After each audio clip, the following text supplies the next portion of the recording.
Jacquie, you want to introduce yourself? Sure. Hello, I'm a developer advocate at HashiCorp. This is my second HashiCorp live stream, and they've both been with Rosemary, so that's fun. Yeah, I work with the Nomad team usually, and I once tried to implement a security vulnerability scanning pipeline with having no idea what I was doing. So this will be really fun to get a person's experience who's actually done it. And speaking of expert, all right, Liran, you want to introduce yourself? Sure. Hey, so happy to be here with you. My name is Liran Tal. I'm from Israel.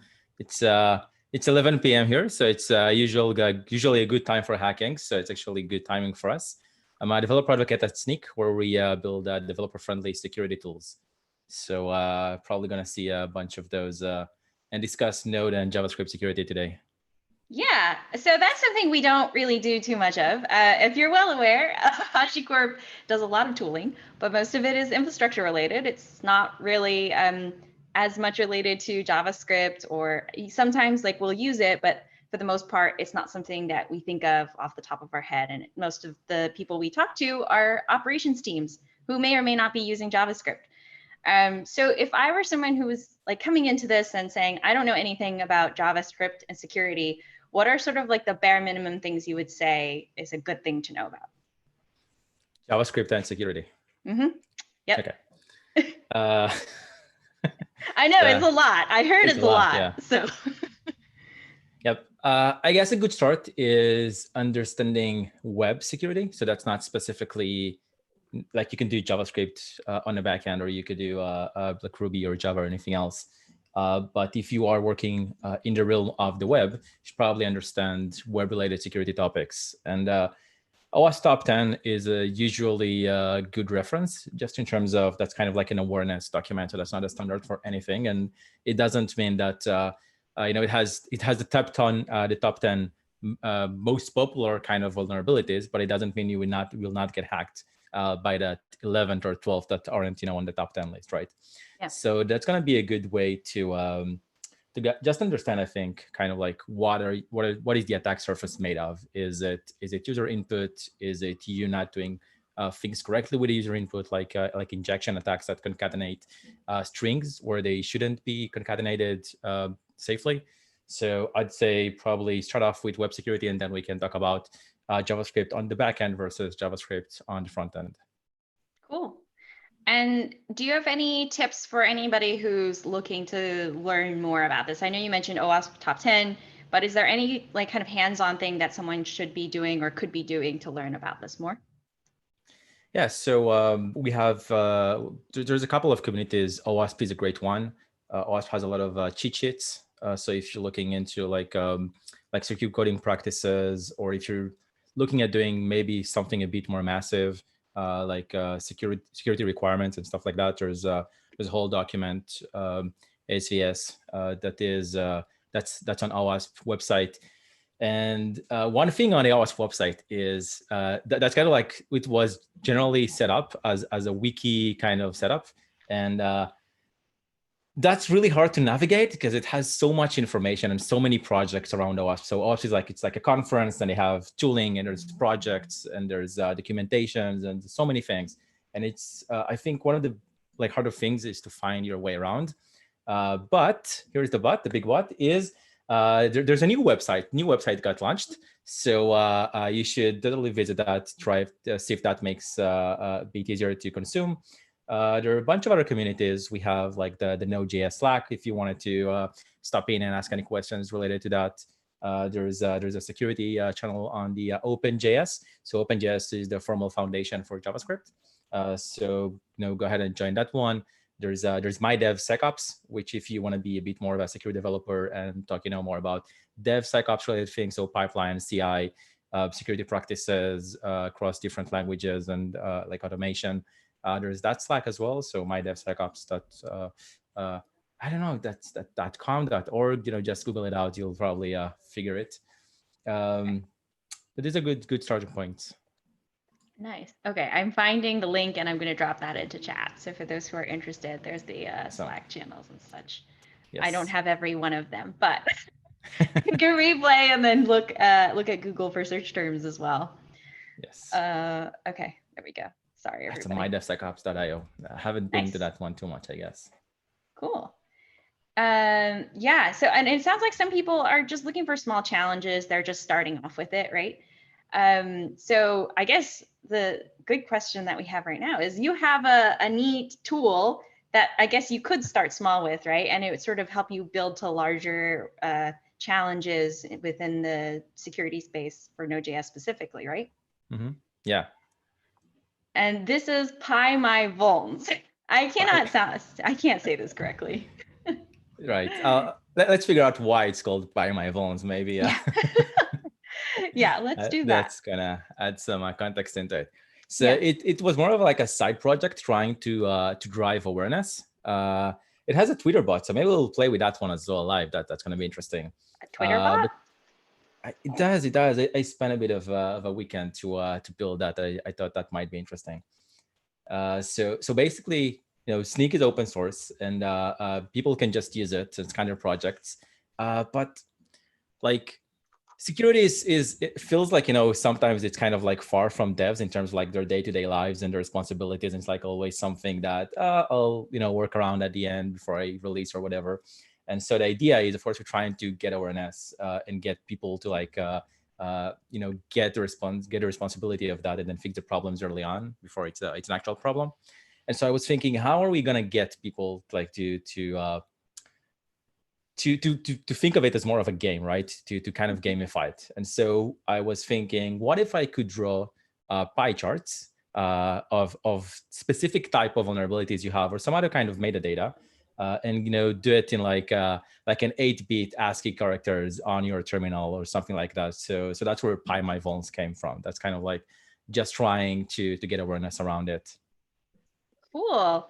And I guess traditionally, if you were to try to get awareness of this, like what would be sort of the best way that you would do it if you didn't have Snyk or you didn't have PyMyVulns or any of these visualizations? In organizations, you mean? How do you get awareness through that?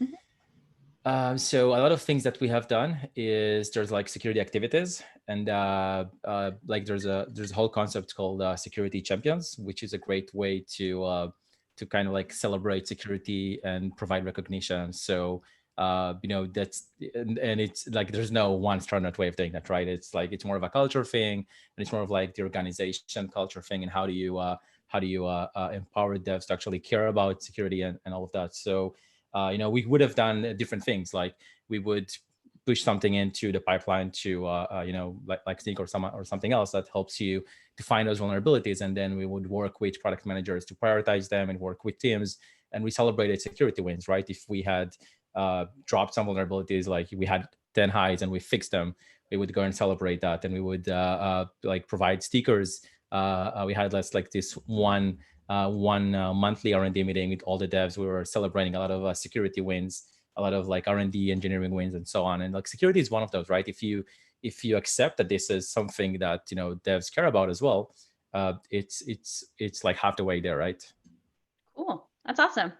Jacquie, do you have any burning questions? Because I had a lot of burning questions. That's a good one. I mean, back in my day, I'm just kidding, I was not a security person ever, but back when I tried to be a security person for like a quarter, one of the problems we had was that we would run this against our legacy apps and our new gen apps, and they're Ruby and Node based. And we would end up getting this list of things that was really, really big. So trying to kind of make it seem important, because you'd see it and you would just kind of be like, oh, this is just this giant list of things. And like, how do you kind of find getting that? This is not a good question. This is a long question. But I guess like when you see those like big lists of things, and it just kind of starts to feel like this mountain that you want to climb, but you're probably not going to get resources. What kind of things have you seen to help people get into that? I know you mentioned gamifying, but yeah. Yeah, it's a tough question, because this is like kind of the like you're touching that soft spot of security. Like, how do you I'll translate that into how do you like prioritize vulnerabilities? Like, you have so many things to do. Like hopefully you don't discover thousands of them, but if you end up discovering a fair bit amount, you need to start somewhere fixing them, and you also need to understand like what you're fixing and what's going on. And I think a lot of the problems with traditional security is and I've had my share of being part of large organizations, having those kind of like traditional processes where there would be like a pen test or some kind of like security assessment that a very centralized security group in the company or the organization would do. And once that's off, they will send off a PDF, like a 200 pages PDF. This is all of our findings. It gets to like the VP R&D or whatever, and then someone needs to look at it, and someone needs to prioritize it, and someone needs to understand it, and that kind of like expertise sometimes don't really gets found like in a dev team, because not everyone is an expert security person. And so that's where it's like kind of like failing. And what we are trying to do is trying to help devs to empower them to actually fix those issues. So as you were saying, I have a lot of maybe vulnerabilities that I need to fix up, and where do I start? So there's a whole lot of like prioritization that goes into place, and CVSS score is relatively like as a dry kind of metric is a good one. Well, vulnerabilities are actually named used to be characterized by CVEs. These are the common vulnerability enumeration. That's basically a way to list them up, just by dates or whatever. So that's it. And we have a database for that and so on. So that's kind of like the formal way. And then all of those CVEs, all those reports for vulnerabilities, they get a score. So that's the CVSS score. That's basically kind of like a severity in terms of, between like a 0 or a 1 to a 10. And I guess obviously you'd probably want to start with the most critical items, right? You want to fix whatever is getting a score of 10, which is usually things that over the network. There's exploit in the wild.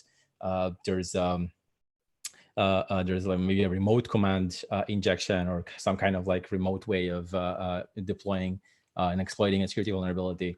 So all of those things kind of come into play when you need to assess it. And there's other ways to do it as well. First off, for example, and we'll probably see it in the Twitch, and that is, if you scan a project and if you kind of like Node.js or JavaScript projects, you're going to have production dependencies and then development dependencies.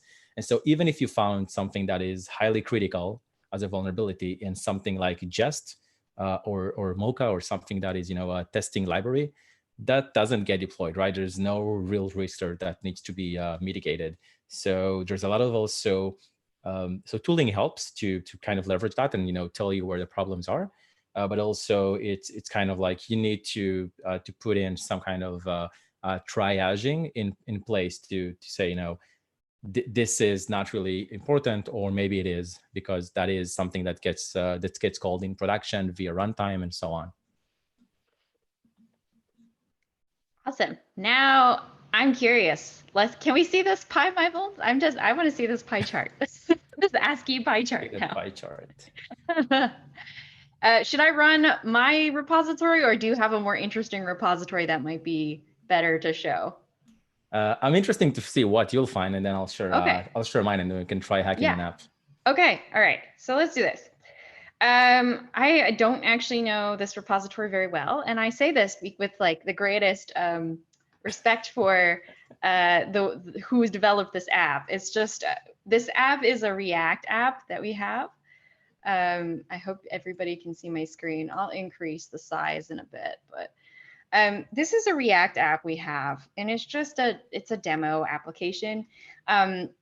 The application itself it's a set of microservices. So this is the front end, and you're supposed to be able to buy cups of coffee with this application. I already like this app. I know, it's called HashiCups. Amazing name. I know, right? It's a great name for it. The downside with it is that I actually can't get it running locally, because it has this dependency to another microservice that I don't know what's going on with. Anyway, regardless, the app is actually deployed. Like it will deploy, it will do it. You just have to do it as this whole set of microservices, and I haven't had a chance to debug it. So being someone who doesn't know anything about this repository, right?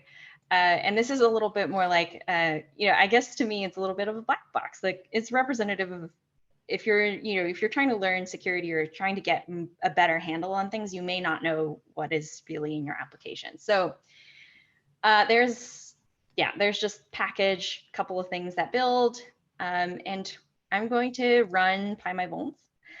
For those who are curious, I did paste that into the chat. It's this PyMyVulns page here.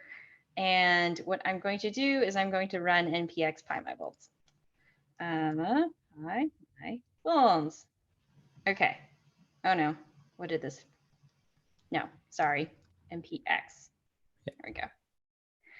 All right, so I have already authenticated. It requires authentication to Snyk, right? It does, yeah, because I've built Snyk behind the scenes basically to just scan the project. Okay.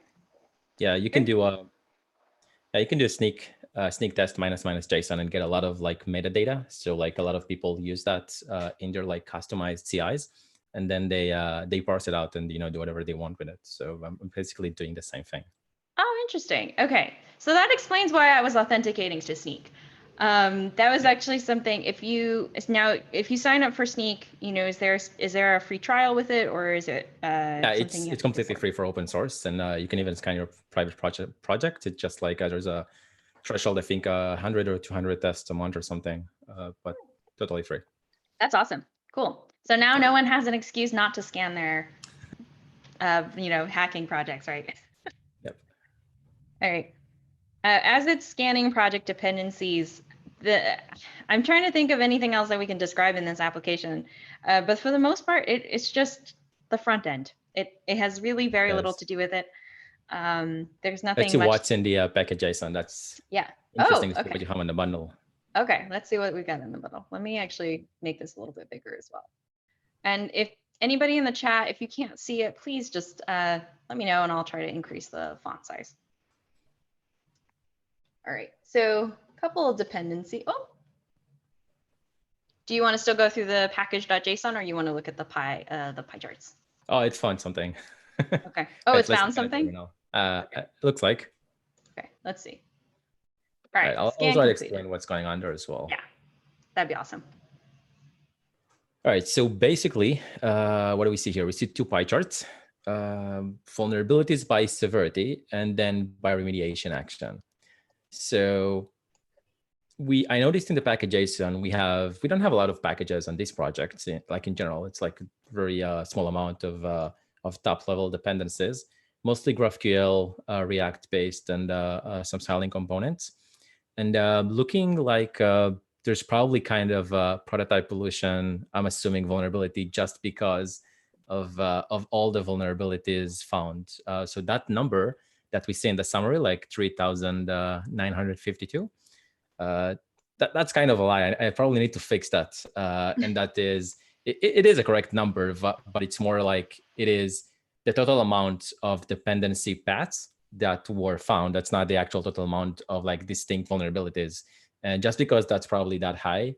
Also, I wonder if that's like just related vulnerabilities, because that had a lot of packages involved, and the package fee for jest is pretty high. So at this point, high level, you can already see like total number of dependencies scanned, right? 1,400, right? That's kind of a lot. That is a lot. I'm surprised there are that many, given that I was like, I thought this was a very small app. It really only has React. It does, but if you're going to go back to the package JSON, that's going to be interesting to look at. But we show here actually everything. So we actually show like production dependencies and development dependencies. So that's all of them. And I'm assuming, is this like a create React app kind of a scaffold? I don't believe so. Don't think so. Interesting. Yeah. What's in the dev dependencies? Or do we have any? Looks like maybe no. So. I don't think so. I think, again, that's just plain old production dependencies. There's not even dev dependencies in it. Gotcha. So that's a lot. Yeah. Yeah. Oh, so, there's the testing library. Okay. That's where it's coming from, probably. Yeah. But these then should go under dev dependencies, right? Looks like it. Yeah. Okay. You know what? If I do this and it breaks, I don't even know any better. So ideally, basically, if I choose these as dev dependencies, or I move these as dev dependencies, will this make the sort of the vulnerabilities more representative of what is a production issue, or is it still something that it will show up? Yeah, no, it will tell you, because we can only tell if something is a dev dependency by the metadata on the package JSON. So that's the only way to figure this out. And if you want to save it and go back to the terminal, we can see that it probably said like 100% is production depths. I don't, yeah, I didn't even, I think, show that kind of like a pie chart. Yeah. So yeah, so I think maybe there will be no change, but it did show you like the remediation type, and that's interesting in terms of Snyk has a way to also, so like when you have a vulnerability, this is how publicly known vulnerabilities in open source work, right? When you have a vulnerability, what's the way to fix it? It's basically to upgrade the package that depends on it. And so the kind of like convoluted way that we have on Node.js and JavaScript is the fact that there's a lot of like multiple nested trees of dependencies. So if you think about it, just imagine like a 4 levels deep tree of dependencies, and then the last node on that tree is actually the one that has vulnerabilities. So if you're on the top and you want to get the fix for it, everyone else kind of need to like maybe do a new release or upgrade to like that fixed version. It's not always true because it kind of like depends on the server. But for like when there's like major upgrades and you need to get that, that's why like sometimes it's kind of slow to get that those fixes out across the ecosystem, because maintainers all around the chain need to do an upgrade if that's kind of like a dependency that they have. That's interesting. Yeah. So for those who are less familiar with, this general pattern, it reminds me a little bit of like when you're upgrading Kubernetes. If Kubernetes comes out with a vulnerability, you have to go and you have to assess whether or not you patch your, Kubernetes workers or your Kubernetes nodes. And then you have to go and figure out if you have to patch like some APIs that maybe use it. And then you have to figure out if that affects the applications you're hosting, because maybe there's an API schema change, et cetera. So it's a couple things. Like it's that kind of, to me, it seems like it's that kind of nesting that you have to be conscientious of. Okay. I don't think this changed anything, did it? No, so it doesn't know so it looks like it doesn't, for this project, it can't tell between production and dev. But still looking at it, so medium severity is most of the vulnerabilities. And if you look at the remediation action, we just said like you could upgrade 15% of all the vulnerabilities that we found. But what's interesting is that's what I was getting at. Snyk also does patching. So for example, we worked with John Dalton when we found the prototype solution for Lodash. So one of the things that we did is we were putting out a patch. So for example, a lot of people sometimes can't upgrade for specific reasons, like they don't want to do a breaking change, or there's something else that was added in that kind of like release. It's not just a security fix. They also like change some things, or sometimes it's as easy as there is no available release to upgrade to, because maintainers are have their own time to do things beyond open source. So it takes them some time to actually push out a release.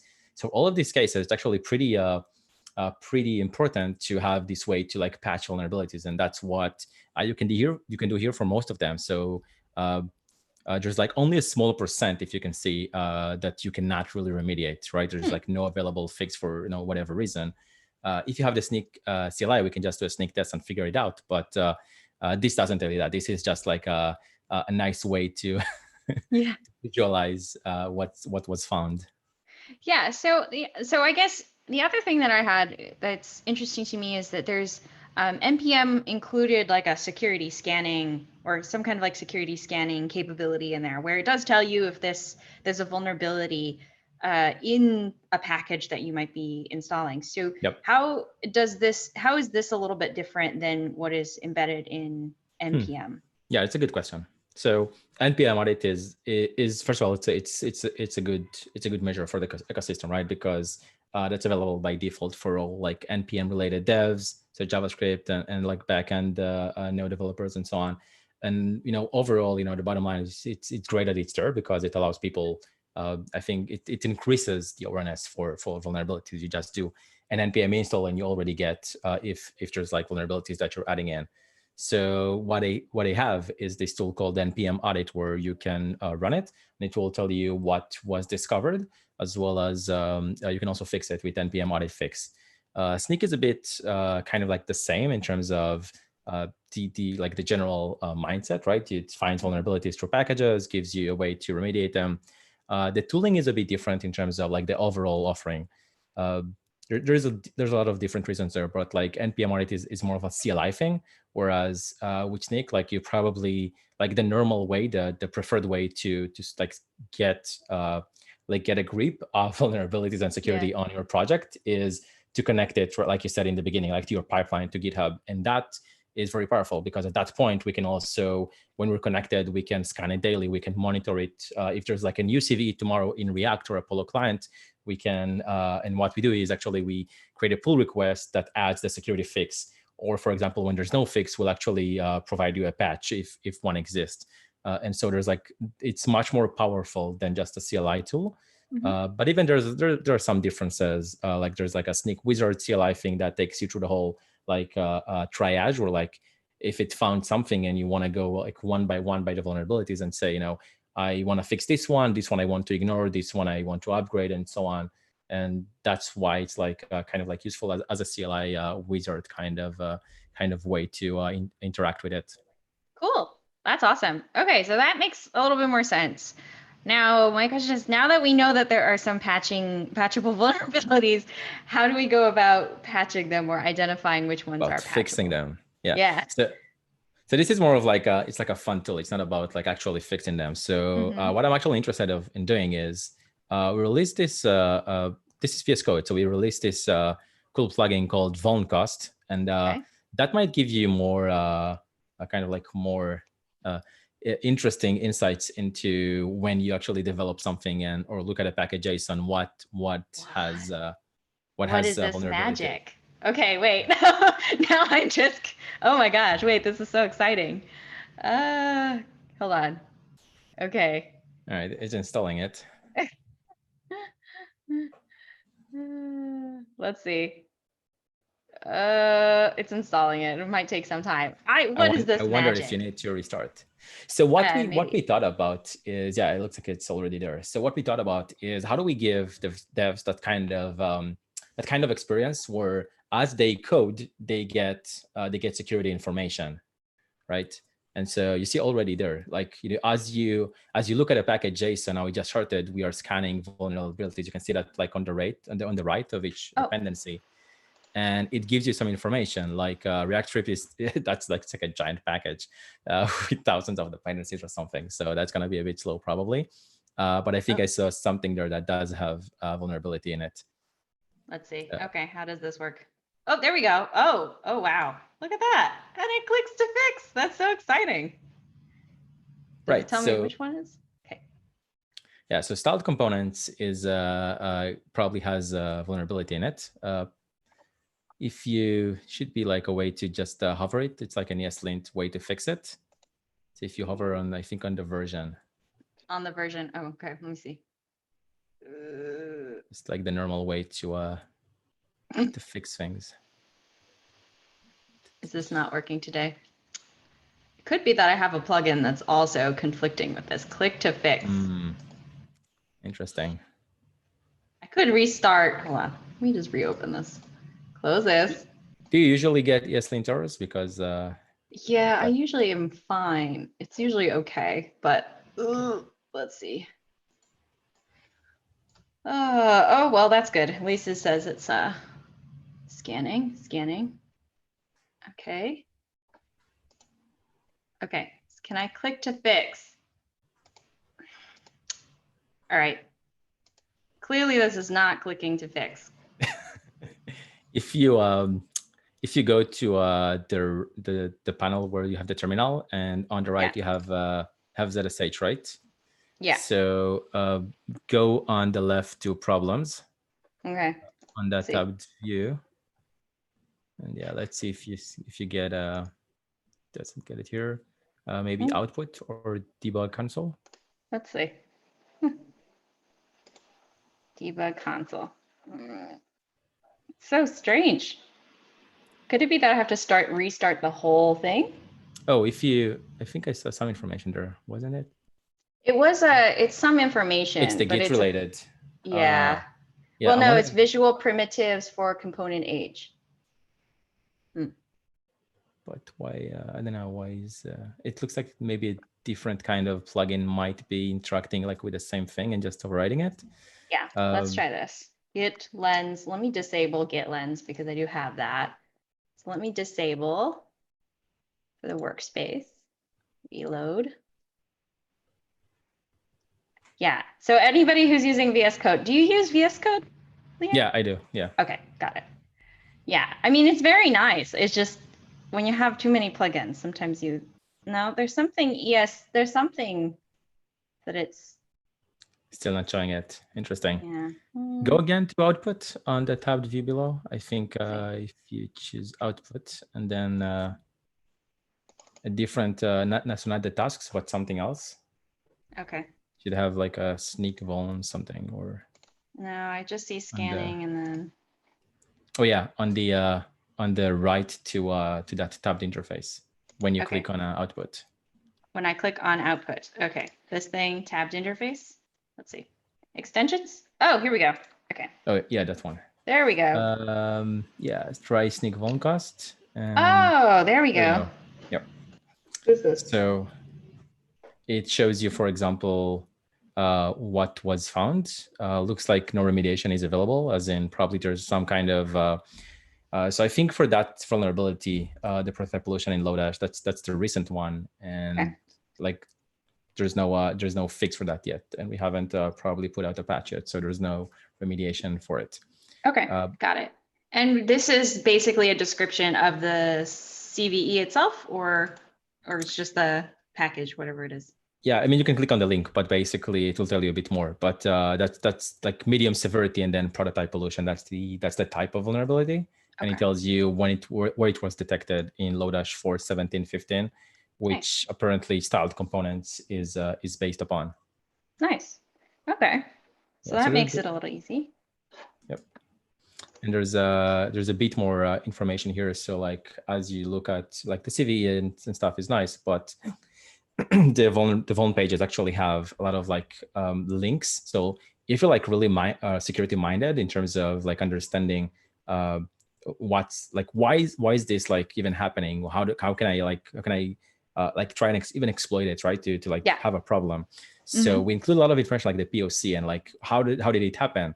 If you like scroll down, there are usually links to GitHub or like the commit that fixed it or the PR or something like that. So like that's actually interesting to see like how do we even fix those kind of vulnerabilities, or how do they get discovered, right? Yeah. And that's kind of I like those kind of like bits of metadata that makes things interesting. Nice. Now, is this something I can exploit with this application, or no? Not necessarily. Well, it looks like you can. You would have to do a denial of service. It looks like, or remote code execution. Right. So prototype pollution are we picked an example which is it's very, people have very different opinions on this. It's not all that critical of an issue, generally speaking, as you have to kind of be able from user input to control a really bad merge that gets done in terms of two JSON objects into some other object.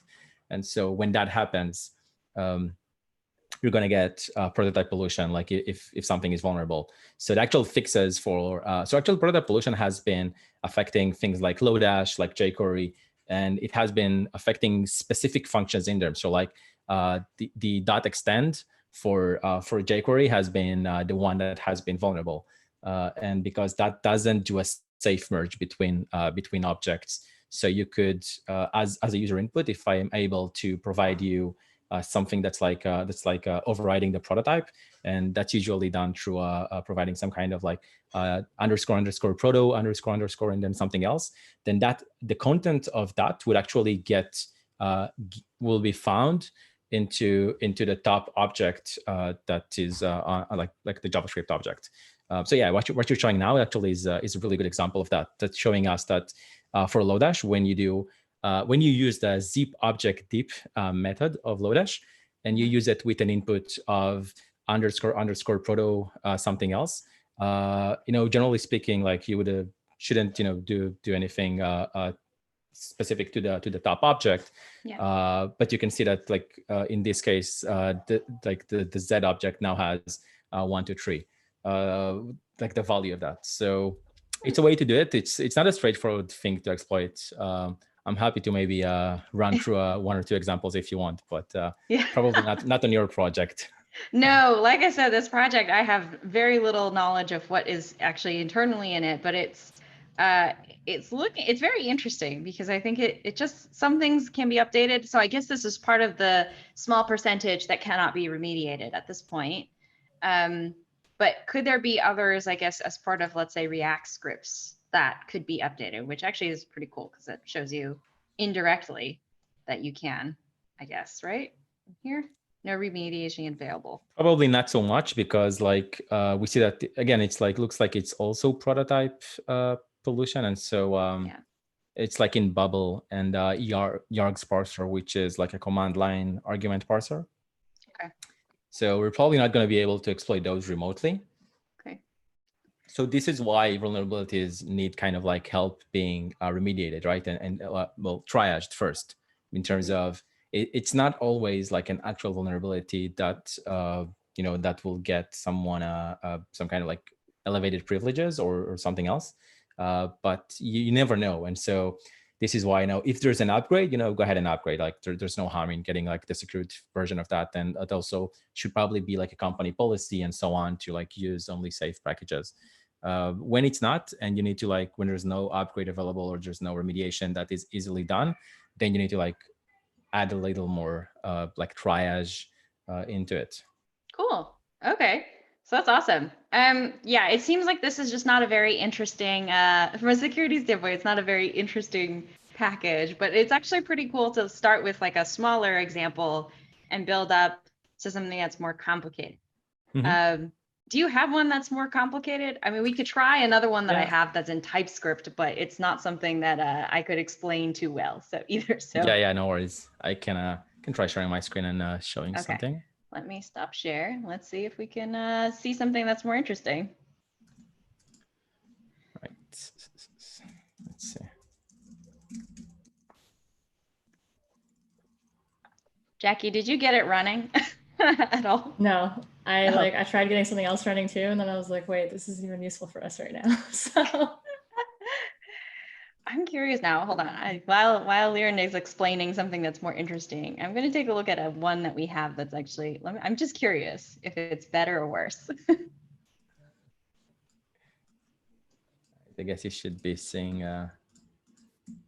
my browser. Yes, I can see. That work. Okay, let me put the other Twitch screen on the side so I can see also what you're saying.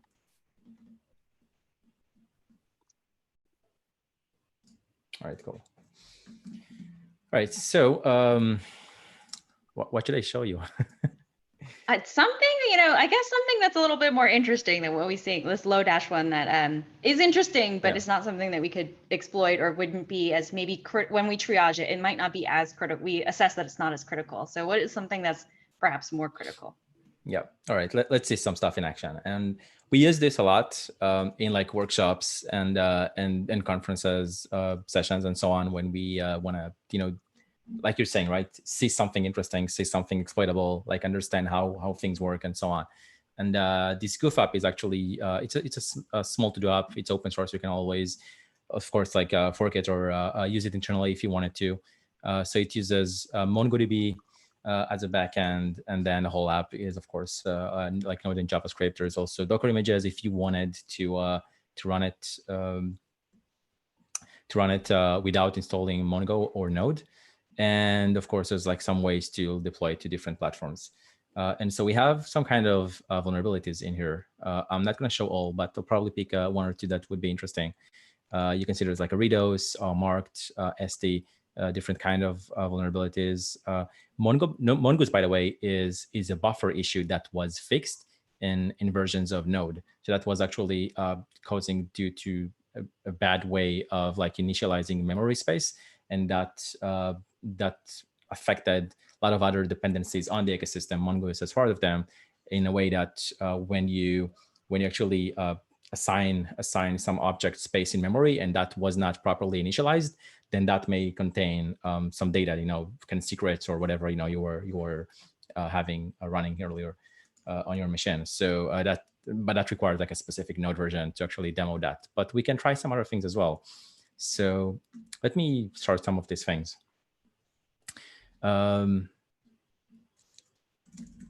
This should be my GoFab directory. I'll run Docker with I'll run Mongo with Docker here. Looks like it's up. Can open another terminal. Make it a bit bigger, and we can start the app. Maybe I'll open code instead first, so we can see what's going on, and then I'll start the app.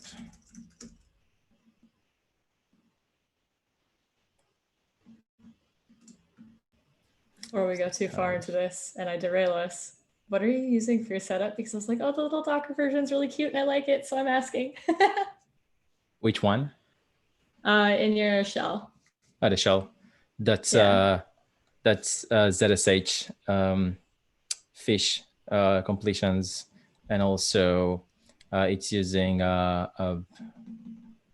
Rocket. I think it's called Rocket. Let me find that one. It's by Matan, is a really good friend.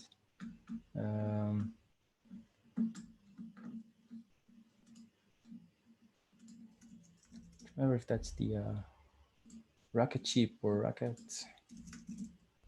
What do you call that one? Starship prompt. That's the one. Let me. I feel like every time I actually live stream with someone, I get like a new I get like a new cool tool that I can add to better my productivity. Huh. So it's basically the Starship prompt. Of course, obviously like open source, and you can always just use it. And big shout out to Matan, who has actually built that. So it's he's the mastermind behind my my shell. Nice. Cool. I'm setting it up this weekend, so sorry, carry on. So give us a shout out of how it looks like with a screenshot, so we can give you some likes there. All right, so you can see how it looks like on my end. You see when there's when you actually use like when it detects a vulnerable dependency, I have this kind of like underscore that says that something needs to get fixed. And so it says what's the issue here, and then I can do quick fix and then fix the vulnerability or do something else. And then it pops up this shell below to show us the information that we were just saying also when we went specifically to this tab. Nice. Yeah, and what I like about it is also, if you, for example, would go off to some file, I'll just make this up, but let's use, so Moment is a very popular vulnerability, popular package that has some vulnerabilities. But if you are going to do something like Moment require from Moment, that's why I really like it. Like as you type, it tells you some vulnerabilities that were found in this, and you probably want to fix it at that point. So it's very kind of like shift left security. If you think about it, kind of like, let's discover this now and not, after I build something and now need to replace a package or because there's like no fix or something else. Nice. Yeah, it's pretty cool. What did I do here? Looks like, okay. So if I was using this, the Snyk extension in like, I do it within my coding, but it doesn't give me like a whole view, right, of how many vulnerabilities I have as a whole, et cetera. Right. So do you find yourself switching between like going individually and looking at each of the vulnerabilities in VSCode with this tool and then looking at it at a holistic standpoint, or do you sort of go back and forth between the two? I mean, well, this is like a purposely built vulnerable app, right? So you're going to have a lot of those. But I think what's the real kicker of this extension? It's really small, right? It's not a whole like Snyk product integrated into here. It's just using the Snyk APIs, and the idea is just to kind of drive awareness. So like if someone was trying some package and they were like adding it here, and they wanted to like understand like they would get the information at this point in time that they have vulnerability and not later on in the process. So I think from that kind of like experience, I find it useful to like remind me that something is impacting my project in terms of overall quality. If you consider security as a quality aspect. Nice. If you've seen there's import cost. This is a pretty popular package as well. That's what inspired us to actually build that one. Nice. So this is for front end. When you ship JavaScript to the browser, you actually want to ship as much less as you can, right? And so what this actually did is as you type in something, it will tell you how much what's the size of that bundle when you ship it. And so that's kind of like awareness in terms of just understanding what happens, which is I feel for a lot of things we don't have that. Like we're too concentrated on like building and the business logic and all the tests and everything that's needed. But things like import cost is all about performance and vuln cost is all about security. All those cross-cutting concerns that don't usually get that preferred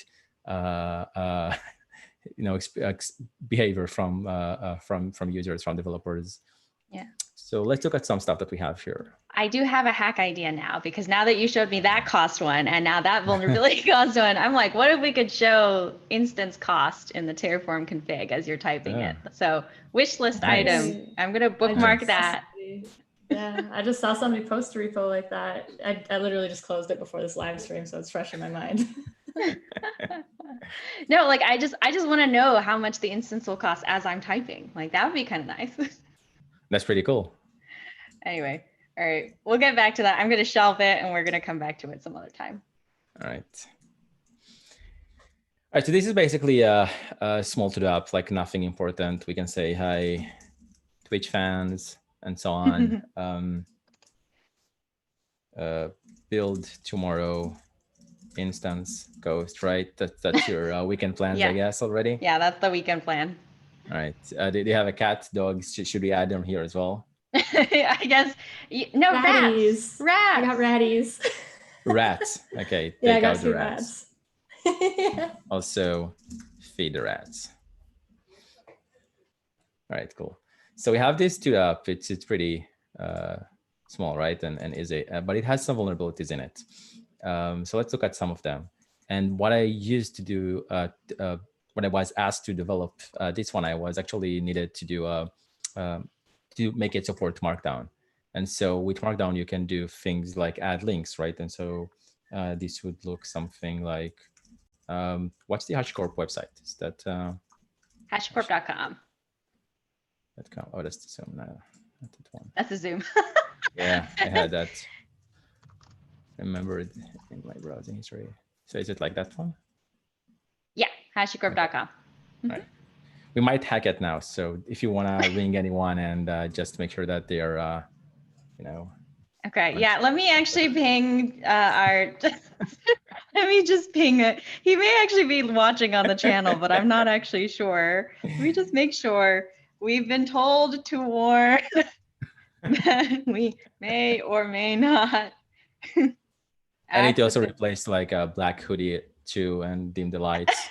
Oh, I know, yeah. What about the Jackie's mood lighting? Yeah, there we go. It's a hard requirement. I could go like bright green in the background. What hacky colors are there? Green. Yeah. So this is a way we used Markdown basically to add a link to the to-do, which is fine. That's what we are supposed to do. So it's like hi Twitch fans, and we could do double asterisk and get that into bold. Like that's basic Markdown. And the way that it works is we have let me just app.js. Yeah. So this is where my project starts, and we're using marked as a library. You can see it already has like 8 vulnerabilities in the version that I'm using. So this is a pretty old stale Express up. So there's like a lot of var for definitions and so on, but still works. Still a good real old example to see what's going on. Is that a plain text token too? Yeah, it is. But, okay. How else are you gonna drive awareness and show vulnerabilities if you don't have plain text secrets on code as well, on the code committed to a public repository? That's great. Okay, I was like, wait a second, that's a secret token. I was like, how dare we? Anyway, all right. Yep. So what happens here is using marked, we actually need to configure it to sanitize by default the text that it gets. And that's interesting. Here is what I think a developer process looks like when they add a dependency. Jacquie, you'll be the product manager and you'll say, Liran, please add markdown support to this. Please add markdown support to this, but we need it by next week for our next release. It's going to take me 3 months to build the markdown. Do you want me maybe to find some package that does that? Yeah, we need it next week. Go. Awesome. That makes sense. That makes sense.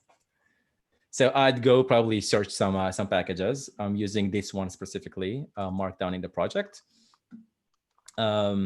It has a decent amount of downloads. Is it this one? No, it's marked. It even has more downloads, right? 3 million downloads a week. It's a very popular package. A lot of dependents on this package and so on. So people have used this. So it makes sense. I'll use it. The thing is, this is not true anymore for the new versions of this package. But the thing is, as I would be needing, like maybe I would go to the where is it? To the repository page. I like reading the readmes on GitHub versus other places. It's a bit more like widey and structured. So you can see like there's like docs, how to use it, use the API, whatever. But the thing is, there was nothing that was like, specifically calling out that using marked by default in those earlier versions would have been a security issue, just because if you did not proactively enable the sanitization, that would be a problem. So I've even enabled it here, right, just for that case. So I've enabled it, and then if I went and did something like a classic XSS hack, I mean, this is user input that we're rendering on the page, right? So this is a classic way to inject some kind of like XSS or something else. If this was styles, you can inject CSS and so on. So I can try to inject this, but it doesn't really work, right? Mm-hmm. Because we're sanitizing it. And then like there's still a vulnerability about it. And that's where it gets interesting. Like why, how can you actually exploit it? So devs might try a lot of things like that, but may not get it to work.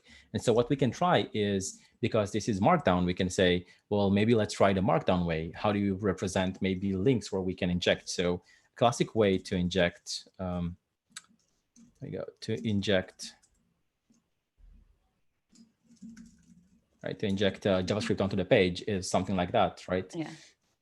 And doesn't really work here because, again, we're sanitizing it. This is getting encoded and so on.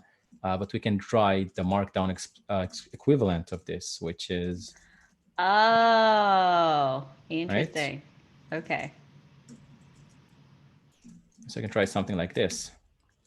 Now it's interesting because it doesn't get encoded. It gets broken in some way. So something there is getting sanitized, is getting broken. It's an interesting path already for anyone kind of like doing some assessments. Mm-hmm. And so there's I picked this one as a story to demo because it is actually an interesting drama that went around marked. This vulnerability is kind of, or it's like 2 or 3 years old. But yeah. What happened is someone, let's see if we can find it, that specific one, because there's a couple of vulns. It's marked, and nice.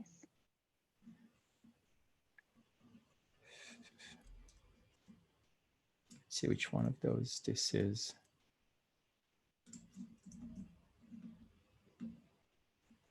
Nope. Yeah, it's this one, I think. Oh, so, sanitized true. There we go. Yeah, it's all about that. Like you could even bypass it even if sanitized true is on. But before I show you what was going on, so this was pretty old, right? It was disclosed and then published. But what happened is, this is why it's interesting, where like Snyk collects all of this, like curates actually all of this metadata.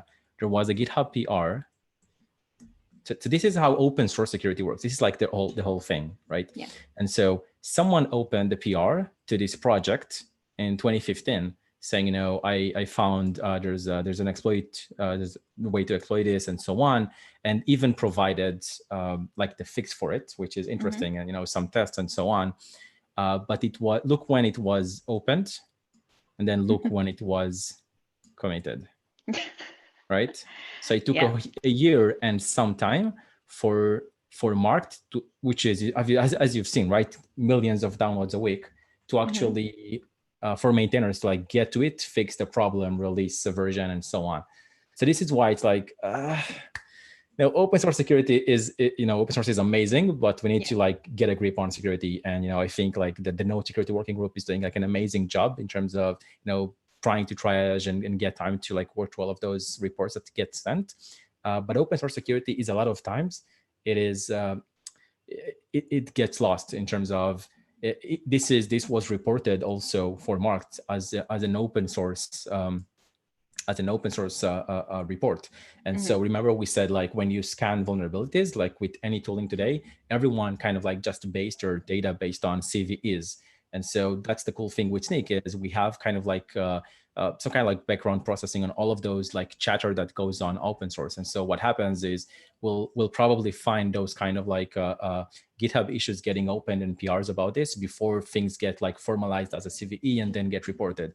And that's why it's like super important to like understand what tooling to use, but also in the sense of, we have a patch for it. So like, because it took like, as you see, like over a year to actually fix this thing and like have an actual upgrade, we had a patch for it. So people could apply, any of those patches that we backport to specific versions and, protect themselves. You like think of how many, at that time, like what is this, like 5 years ago, how many projects might have used this and, did not have a fix. So what would they do? Nice. Cool. Yeah.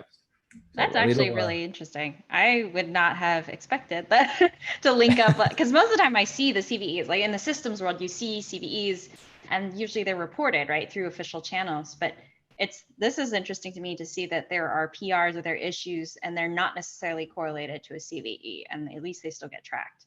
So that's pretty so many of them. Yeah. Yeah. Actually, cool. Written a bit about like Angular versus Java, React kind of security. And when I was looking at Angular, specifically like the old versions of Angular JS, the new Angular, the core one doesn't really have known vulnerabilities today, but the old one had quite a few, like about over 20 of them. And I think only 3 or 4 received like an actual CVE. So again, if you're like not using a proper database, like Snyk or someone else that, maintain it and curates it from like open source kind of like chatter, like you're missing out on a lot of vulnerabilities that you might be vulnerable for but not have it. So it's like super important. Cool. But anyway, what's going on here is we are going to try and exploit it, right? We're going to try and see if we can get that alert thing to the classic thing to pop up. Yeah. So one of the things that it's very common when you like for security concerns and practices is when such kind of input doesn't work, the way to try is kind of like encode it in a different way. And so what I mean by that is maybe like this is an assumption that I can make as I'm looking at like this, how this behaves, and I can say, well, maybe there's some regex in Marked that actually looks at JavaScript :alert and tries to sanitize it or off. So what I can do is maybe I can represent colon in a different way, and one way of doing that is HTML entities. And so I can go on and see, well, what's HTML entities? I need a reference. Which one should we pick? Which one is the most, there's dev.w3.org, I guess, but that's it. I don't know, getting lost here. Let's see if this one works. We need colon. So colon is represented by this character. So I can just copy this one and replace it here. And I can just copy a closing bracket, which is this one, and paste it there as well. Where was it? Over here. Wow. I can just play around and see now what works. Yeah. But if I do this, this is already interesting, right? Because this is now a different kind of behavior, and to kind of like save you the whole like trouble of what's going on here. And why did we even try to replace it? We assume that maybe Marked actually looks at like what is the string and then sanitizing it. But like it's a double-edged sword with open source, right? Because as people were saying about Linux, right, with enough eyeballs, all bags are shallow. But then at the same concept, also we can look at all of the security vulnerabilities that probably exist in code and like already see it because it's open source. And so if we were to open Marked, we would actually see that there's a specific code that tries to regex its way to to find also this kind of encoding for HTML entities and also drop it off. So that's why this is actually not working, because the maintainers of Marked originally had actually really good set of skills in terms of security. Like they knew that maybe someone would try to represent it in a different way, and that's why it wouldn't work. Interesting. Okay, so part of it is like if you do have the knowledge, you could potentially prevent a lot of these things from happening, as long as you have the knowledge to do it, right? Right. I mean, okay. Well, if you know how to fix it, but like no one would like directly patch Marked and fix it, right? I mean, there's the blessing and the curse of open source dependencies. Like when we scanned like your project with React, we saw that there's like over 1,000 dependencies. It's not likely that you're gonna go and review one by one and fix them. Nice. Okay. All right, so this doesn't work. How do we make it work? Now we're really trying to figure out something that will. Yeah. Okay. So what happens here is actually an interesting vulnerability. If I just add a word this into the input, let's see what happens. Just by adding, it looks like I just picked like a random keyword. Like let's add this and see what happens.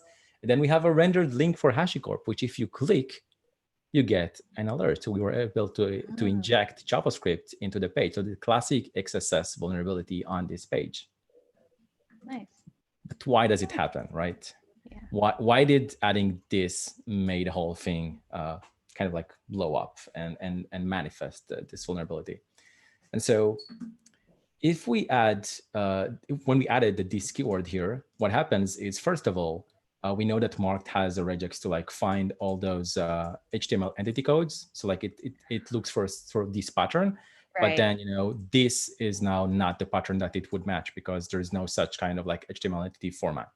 So first of all, this passes Marked. So Marked at this point is getting bypassed, and there's no way of like Marked to like sanitize this input. But why is it working for the browser? I mean, this is also like invalid kind of like way to represent it. But as you know, browsers, they are kind of like parsers, right? They get HTML, they try to parse it. If you have a div, they'll try to, and you forgot to close it, they'll close it for you. They'll do all of these kind of like things to like get to like this like get a state machine of the browser parsing something and get an actual proper layout. And so what the browser does is the browser says, well, it looks like you just forgot to add this semicolon here. So let me go ahead and add it for you. So the browser actually adds this when it renders the page, and then the rest of it becomes valid JavaScript. And so this only works, the whole vulnerability here only works because we're actually using a proper JavaScript keyword. So I could have used document, for example. Oh, there you go. Could have used document, for example, which would also create the same mechanism, because document is also a valid JavaScript keyword in this case. But if I just made something up, it would just be invalid. And we can even verify this because it will be hard to read, but as I'm hovering over the HashiCorp link, and if you look at on the left on what these links look like, you can see that it actually added like document semicolon alert. So it's like it's a statement of JavaScript that is actually valid to use, right? If it was anything else, it would just not work because JavaScript would break on the page. And so there we go. This is like having a security vulnerability that sometimes, it looks like how can it happen, and like it's so complicated. And I try to like do some script injection and it didn't work. Maybe everything is okay. Maybe it just it's not really happening in my code and so on. But it is real vulnerability, and that's why it's like, if there's a vulnerability and there's a fix for it, you should probably upgrade. I mean, this is, you want to have as least as you can this kind of reach that you have on the app. when nothing is fixable, when something is not fixable, there's no patches, whatever, that's like when you should like now start thinking how are you going to remediate it.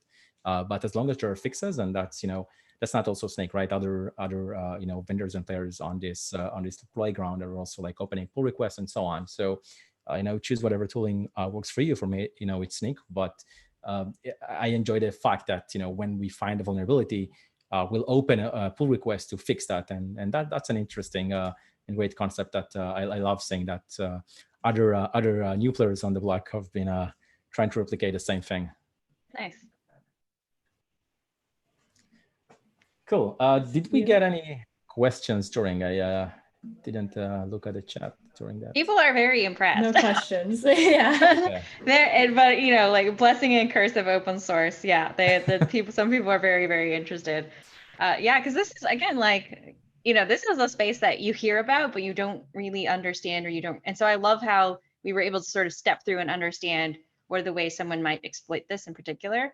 And also it's like Jacquie, I don't know you. I feel like I just watched a live magic show that also gave me an encyclopedia of information.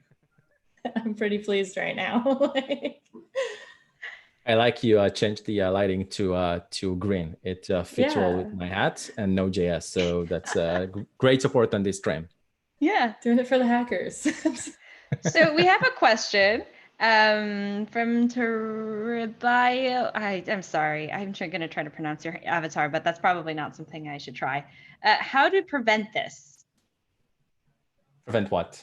I suppose this particular exploit, but what are some techniques for prevention, which we mentioned before? So again, it's then about the tooling. Like first thing is you obviously have to know that this exists. So like if you may have not been following up from the start, we have like some extensions that help you find it, or some tools. We mentioned npm audit, we mentioned Snyk, and then most like the traditional way of like this is how we do it, right? How we prevent or fix issues in open source is we upgrade to the most like the fixed version of a package if it exists. So for this one in specific, we saw that this is the CVE. We have all the data here of like how this actually works. Like you can copy the payload and try it yourself. This is who discovered it. This is the CVE assigned to it. This is how this got discovered. So there's a lot of information here to, first of all, like understand like why is it happening, and like if you are really curious about like why and how did it happen, how to reproduce it. That's like a really good way. And then how to fix it is like once you know that you have this vulnerability, is you see what versions are vulnerable, right? So will tell you move to new versions. So remediation, like at the end here, is upgrade mark to 0.36 or higher to get this vulnerability off. And I can show maybe the Snyk app, which I usually use. So this is like kind of like what I like the magic of Snyk. And I've been using Snyk like a couple of years before joining this company, right? So I've always been a fan. And what I like about it is I almost never went into the app itself beside like adding projects. So when I had a new project that I wanted to, in my previous two employers, I wanted to connect was like, GitHub, I'd find some project. Let's see what I did recently maybe, and we can add it and see if it has some vulnerabilities in it. And I'll try this one, or a couple of them should already have, but I'll add my projects and then it'll go here on the list and we can filter to see just GitHub because we don't care at the moment about Docker vulnerabilities and so on. But then once I added it and I've discovered that this is the Goof project, right? And what we just saw, so it has those kind of vulnerabilities. Mm-hmm. And once it has it, what Snyk will do at that point is automatically open pull requests to my repository to fix it. So that's why I'm like, once I add something, I don't really always go back to it. And this is like the magic that I like about it. This is why it's like such a developer first kind of tool that I like about this. It's like it fixes the problem in my repository as a pull request, and that kind of like aligns in my workflows. Like I don't need to go into like specific tooling and do something to fix it or so on. This happens automatically. So we can see how, for example, we wanted to fix this one. and we give some kind of like data, right? Like if you are maybe like a team lead or like the AppSec engineer in the team, this is useful. Like there's a lot of reports and so on, and whatever you need to get out of it. And there's some metadata about what we scan, the dependencies, the vulnerabilities. You can see you can filter by specific metrics like the exploit maturity. This means that exploit actually exists. So usually it means that there's like some Metasploit is a framework for exploitation. So maybe there's like a Metasploit module for it. It basically means that people can weaponize these kind of like vulnerabilities in the wild. And like like what we did now, just imagine that there are like scripts that people run all over a lot of many websites as they wish, and try to like inject those payloads. And if one exists, they get this kind of like true assertion, and then they can run and do whatever they want with them. So like that's why when exploit is mature, you do not want to be at this stage. You want to remediate. This is both high severity and exploit maturity. This is what you want to remediate first, and fix this vulnerability as a way to do that. Cool. Yep. That's awesome. A couple of other things that I like here, just like showing you the dependency tree. So that's what we said before. Remember, like you saw all of those 10 dependencies, but this shows you the exact full tree, and then all the vulnerabilities coming from different depths. And that's why it's if negotiator has a vulnerability for 0.5 tree, you then need accept to use the fixed version of negotiator, whatever that is, and then express to use that one. And that's why sometimes dependency management is hard because of these things. So interesting. So happy you showed that, because like I was going to ask about that, like how do you visualize the nested ones? But that's good. Fix this one. Fix it. Oh, you just click fix. Oh, nice. I'll fix it. So we actually have that demo app, and Jackie and I were intending to sort of put it in a pipeline, and as sort of, as a preventative measure, or as a sort of shifting it left, right? The idea is that we add it to the pipeline, and before we ever push it to Docker Hub as a container, and before we even GitHub release it, the idea is that we want to be able to scan it and make sure there are no vulnerabilities on it. What do you recommend is sort of like the easiest way to just get that into a pipeline and be able to get some kind of assessment whether or not we should be patching something or triaging, or something that we should be actually looking at versus not looking at? So the easiest way to add security to your pipeline. I mean, it's you can pick whatever solution like works for you, but it goes down to these kind of integrations, right? Something along the lines of what Snyk does.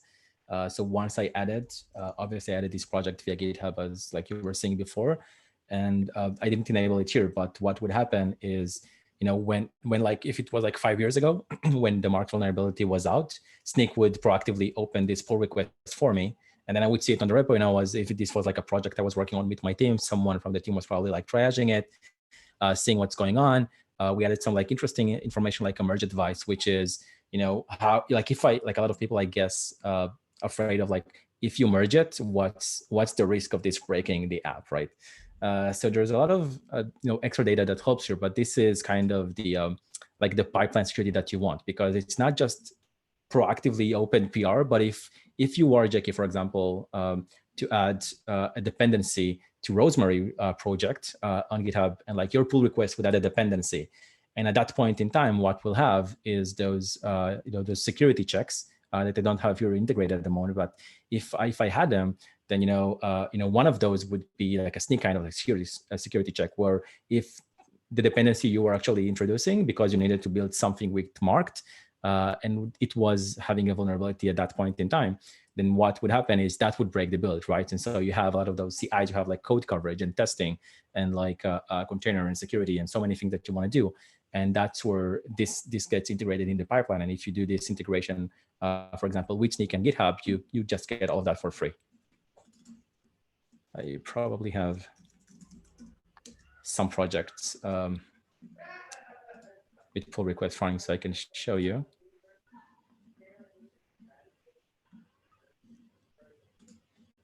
So I can show you, for example, that for this project that I have, this is how it looks like, right? And so no manifest changes, someone adding a PR and, Snyk telling me security is okay. We can also do that for licensing. So if that's if that's like for a more like organization, like corporate kind of like a big licensing issue should be tracked, and so it helps that with that as well. Nice. All right. Well, Jackie, do you think you want to get started on adding this? Liran, I know it's late for you, so you're more than welcome to stay on and watch us attempt this. But I appreciate this. Those are like amazing introduction into JavaScript security and all the things that we should consider as we do all that. It's great. Does anybody have any questions in particular that they have about this or in general? Jackie, I don't know. Do you have any questions? I'm still like magic, but it was really cool. Like, it was really cool. I've always been interested in security, but don't have that much actual depth into it. So yeah. So Liran, you're welcome to stay on and watch us as we attempt to do this, or you're welcome to drop off. I know it's late. But for those who are on the stream, we're going to actually take our example React app that we have, and in the time that we have left, we're going to attempt to get security scanning in it. And I guess we might just make it as easy as possible, which is like turn on the scan, when someone does a PR, I guess, on it. I guess that might be the easiest way, but there is a CircleCI pipeline with it as well. So, if we want to put it in pipeline, we could also probably do that too. But it seems like there are a lot of ways to do this. Oh, someone asked, Liran, do you have your own Twitch channel? I was just so interesting as this may be. This is my first and newest and only first, I don't know, whatever, appearance on Twitch with Rosemary and Jacquie here. So I'm happy to be here, and I'll probably consider that moving on. Yeah, it's pretty cool. I mean, you're great at it. So I was like, we've all learned a lot, and there's a recommendation to hang out and try Hackneys. Oh, cool. I'll try that. Yeah. I'll take a look. Yeah. So anyway, all right. I'm going to ignore the chat for now. All right, Jacquie, shall we try this? I guess this is the easiest way to do this. We have this. Right. We didn't get this React app working, but we're just going to turn on security scanning anyway, because why not? All right. You want to share, or do you want me to share? I have no idea where I'd be starting, so it might be better if you share. All right, let's do that. Yeah. I'll probably log off of Zoom and be a guest in the channel. Okay. Thank you so much for having me. Have fun. Yeah, thank you so much for joining us. We really appreciate it. And it was so cool to get this introduction and to learn something different, a little bit different for a change, which is kind of nice. Awesome. Yeah. Thanks for coming on. Right. Sure. My pleasure. Thank you, and see you soon. Bye. You too. Have a good one. Bye-bye. Okay. All right. I have this repository open. So step 1, done. It's a good start. Yeah, I know, it's a good start. How's everybody doing in the chat? Was that like a little too much? How many people are here for like Terraform or like HashiCorp tooling and was like, why is there JavaScript on the screen? I'm curious. Okay. Well, this was pretty neat. So we've got like a React scripts, right? So these are still scanning for vulnerabilities. This was nice to show that we have Snyk vulnerability cost in there. Oh, me, yes. I'm happy to see this. Yeah. So it's very interesting. It's a little bit different take, but we all should know it at some point or another. So I guess the question is, let's put this in a pipeline, right? Sounds good. Yeah. So I am told that there is a way to do this where I can just turn it on to the GitHub project. And so I'm going to increase the font size in a moment. Let me just grab this URL. So this is a demo application we have. There's nothing, it's just a React application. There's nothing too crazy about it. It's this HashiCorp demo app. I'm going to go to my repository because I forked it. I don't have access. So what we're going to do is we're going to put this on in a pipeline. Actually, that's not even the right front end. Sorry. Okay, this is the front end. So I guess let's just do the simple thing first, right? Let's add a new GitHub project. So I have Snyk. As Liran mentioned, there's possibility that you could add way more, but in this particular case, not going to happen. So as you can also see, I have access to other people's repositories as well. Let's ignore that. There is where's front end in this? There we go. So there's a fork. So I'm just going to click front end and then settings, add custom file location. I don't think I'm going to need to scan anything. I think this just top level scanning is fine. All right.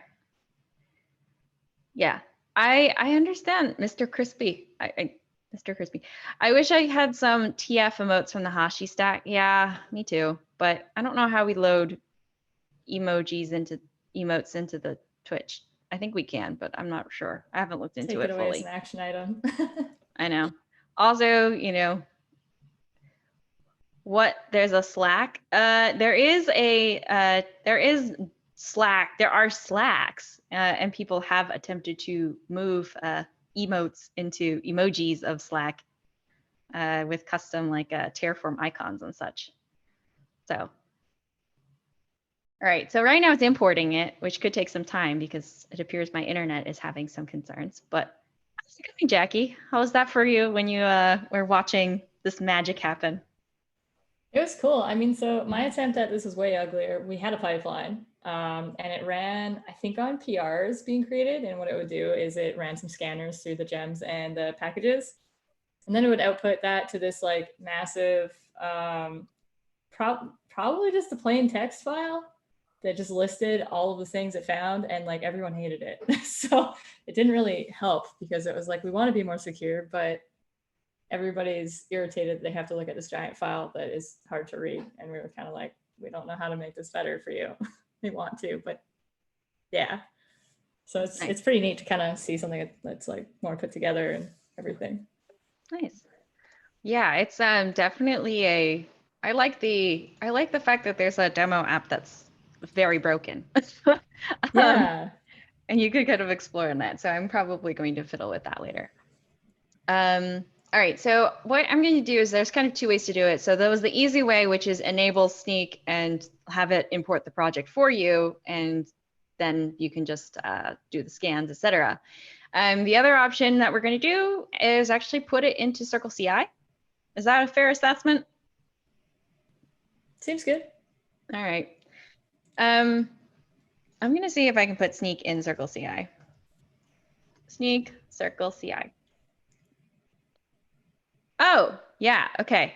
Oh, we have a CircleCI orb too. Thank you. Yeah, so I was gonna say, maybe we try the orb. I don't know if this workflow is updated to use orbs or not, because I'm pretty sure the orb is, yeah, I think, but we can give it a try. So we're gonna try this orb. All right. Create a Snyk account, retrieve the Snyk API token. Settings, orbs. Make sure your config.yaml follows version 2.1. So let's actually make sure that that's a possibility first. Let's see. All right. Version 2. It is version 2. Okay. All right. No dice. We'll update it. We'll update it. I think it shouldn't break anything. I think they're backwards compatible. At least it's not using CircleCI like version 1. Last words. That's true. Validate. Oh, yeah. By the way, this is a trick that I learned from Angel previously. If you want to actually check your CircleCI configs locally, you just can download this and then you just type this CircleCI config CLI, and then you can just say CircleCI config validate, and it will just validate the config. So it says it's valid. Git add CircleCI. I'm going to ignore the package for now because I don't think we actually did anything. Well, we did stuff, but I kind of want it to fail. So I'm not going to update that right now. Great day. Just discard. There we go. Git commit. Update. CircleCI to 2.1. Git push. Okay. So that's going to run. Hopefully it won't break anything. And let's see. It is importing. in the time that we have decided to do this, one failed to import. Womp womp. What happened? Did it fail to import? Huh. All right, let's see.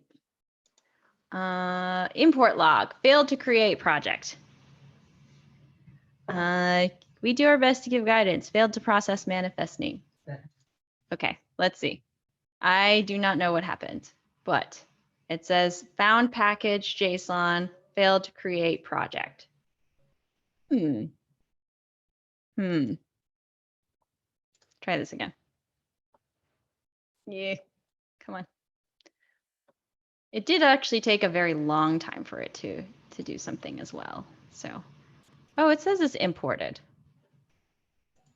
Huh. Okay. Reports, dashboard. Okay. I don't know what happened here.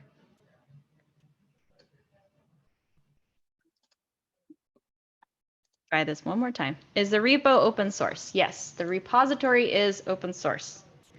It is open sourced here. It is a fork though, but I don't think that does anything. Let's see, we could try this again. It says it's already imported, but it doesn't seem to make much sense that it's having a tough time.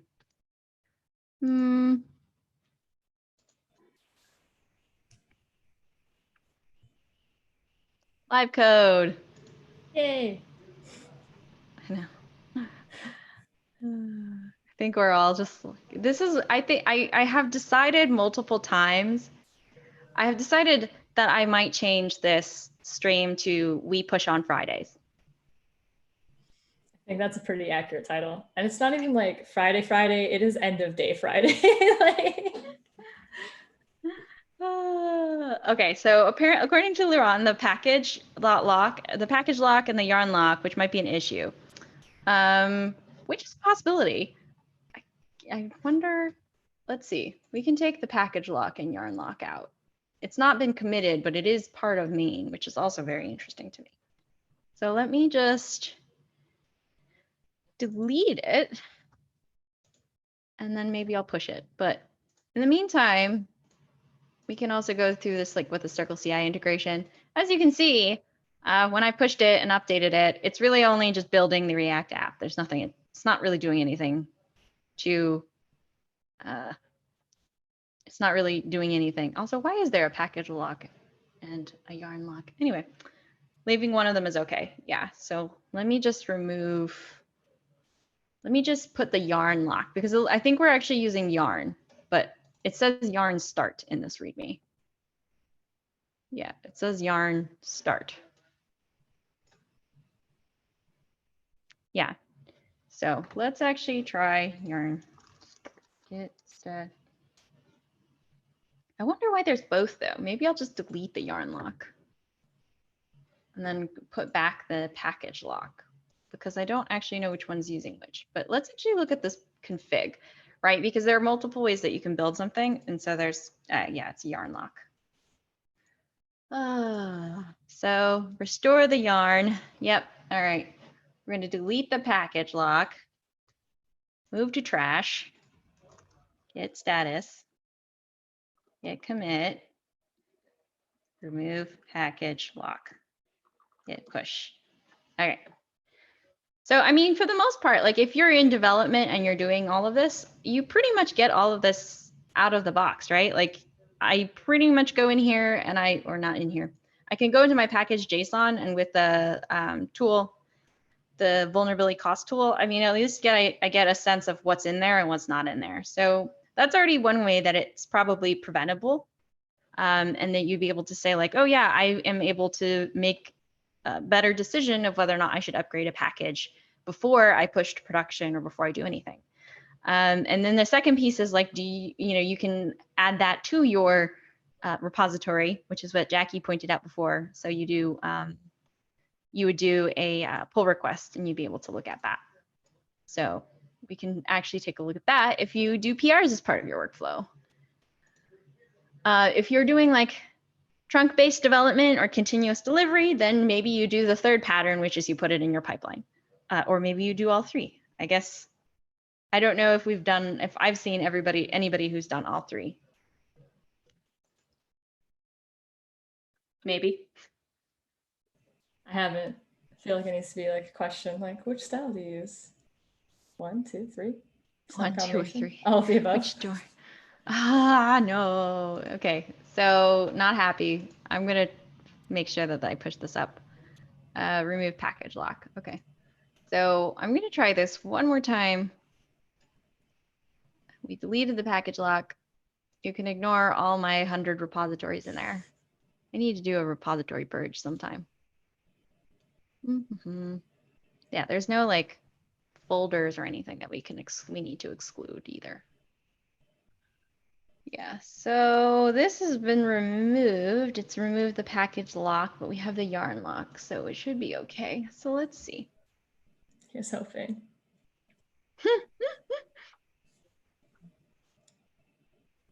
Yeah, in future state though, if we don't get this one, then maybe we like, maybe we go do the, what is it?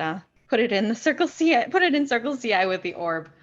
I know Angel was like, oh, we should do that too. I was like, we'll get another stream to do it.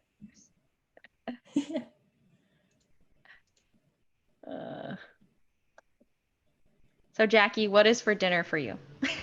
I have no idea. Yeah. I really don't know today. Yeah. I was probably gonna order something eggs. We need to go get groceries. Oh. Yeah, a couple weeks ago, people were debating pizza. I usually do sushi on Fridays. Oh, that's a good idea. Yeah, we do sushi on Fridays for evening meal. For those who are watching who are in the later part of the day and like next to the world, you know, I guess the question is, what would you eat for breakfast? So if you're curious. That's true. Or what kind of bedtime tea do you have? I don't know. I have like a sleepy tea I drink, so. Oh, is that the celestial somethings? Oh, I tried that one too. Okay. I don't actually remember which one I have right now. It's in a blue box, which is super helpful because I'm sure every sleepy tea is in a blue box. Oh my gosh. Yeah, I actually, I'm trying to think. I have like, there's that, I think I know which one you're talking about. It's like a lavender one, right? Where it's, is it lavender? No, maybe not. Okay. I'm like, it's on my counter. I could go check. It's okay. Don't worry. It's know. fine. It's fine. If those who were on the stream who were noticing, I was like sipping at like a glass of like purple tea. And yeah, that purple tea was butterfly pea flowers, which we were talking about early before we started live. And then Jacquie also has butterfly pea flower teas, which science, you can add an acid and then it like, it turns pink. Yeah. All right. So while this is importing, we'll just go to the CircleCI orb and see if we can get that organized. So let's see. Let me know, everybody, if you need font increase. Please do. I love it when someone tells me. All right. So what we're going to do is create a Snyk account and retrieve the Snyk API token from your account settings. All right. So yes, font increase. yes to font increase. Okay. Settings. All right. This is where I'm gonna like hide the whatever. It's an organization ID now. Okay, what we're going to do is I'm going to pause it, and then you should not see me get my personal access token. It happens. Well, I'm just trying to avoid showing, you know, showing them all over the place. That would be not ideal. Yeah. So what I'm actually going to do is just turn off live or screen share for like a couple minutes to get it. Oh, I did. Yeah, I paused it. Oh, okay. Oh, you paused the stream. Yeah. No. The stream is still going. Oh, okay. It's just no one can see me share my screen live right now. It's right now everybody on the stream sees is still my settings page with without my API token generated. So I'm going to Okay. make sure that I can go to settings, security, import the relevant repo into, okay, add required variables to CircleCI. So what I'm going to do is I'm going to put this in CircleCI. You will, no one on the stream will see this because I don't want people seeing my my API key. Although technically I would delete it anyway. This is the thing we ran into with the Vault, the Vault discussion a couple weeks ago, which was, well, I mean, technically we could just not, we could just, you know, put it out there and people would see it, but the Vault instance is gone anyway. So because it's ephemeral, there was no point in keeping it around. So I'm going to resume share. So you should see me back at my dashboard now. And we're going to go back to settings. And as per this instruction set here, which I will paste into the chat, as per this instruction set here, settings, security, orb security settings. So I'm going to make sure I do that as part of my CircleCI. So I'm going to go to settings. I think I've enabled orbs before. Allow all members of orgs to publish and use third-party orbs. Yeah, okay. So I am using the orbs. So that's good. Okay. And let's see. Add the required variables. So what I actually did and what you were not able to see, but Jackie might have, no. So Nope. Your no, screen was okay. the same too. Yeah. Okay, yeah, I have my API token here for the project. So we're just going to leave that be. The next thing, make sure your configuration config.yaml follows to that one, and then add the required variables to CircleCI, which we did. From the orbs registry, CircleCI displays a list of orbs. So let's actually look at the orbs registry. We're going to just do it really quickly. And I'm just going to find Snyk. Liran's gotta hop off for the night. Okay, thank you, Liran. Okay, we're going to copy this code below version. So I'm going to put it under here. So I've got version. So what we're going to do is that we're just going to copy down the orb from Snyk and CircleCI, make it pretty easy for ourselves. And let's just do app scanning, I guess, because we don't, right now we don't really have, it's just building stuff, but it's not, it's just doing like a React.js and maybe we just scan it, right? I don't think we really need, I don't think we need to do the inside Docker scanning, at least not right now. So we'll just do the static analysis. Yeah, maybe that's easy. Inside a build job to scan application dependencies for known vulnerabilities. Okay, so that's in jobs. Remote, Snyk scan. I think this is it. Like there's, I just add Snyk scan. Is that simple? Right? That would be nice. Okay. I guess. Could that be? And we already have the orbs in there, right? Yeah, we already have the orbs in there.